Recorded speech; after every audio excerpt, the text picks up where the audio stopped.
Hello students, the topic of the essay is My First Day at School. The first day at school is always exciting. This year it was very different too, for it was my first day in the secondary section. I am now in the 5th standard. Our school reopened after the vacation on June 15. I went neatly dressed to school. I arrived on time. As it was raining, I had my heavy raincoat with me. I met all my old friends and made some new ones. The boy who sits next to me stays very near my house. His name is Shibu. We get along very well. Our class teacher is Mrs. Annie.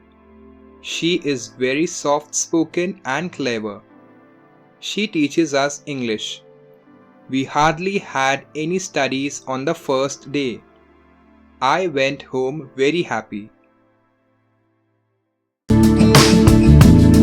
Don't forget to subscribe.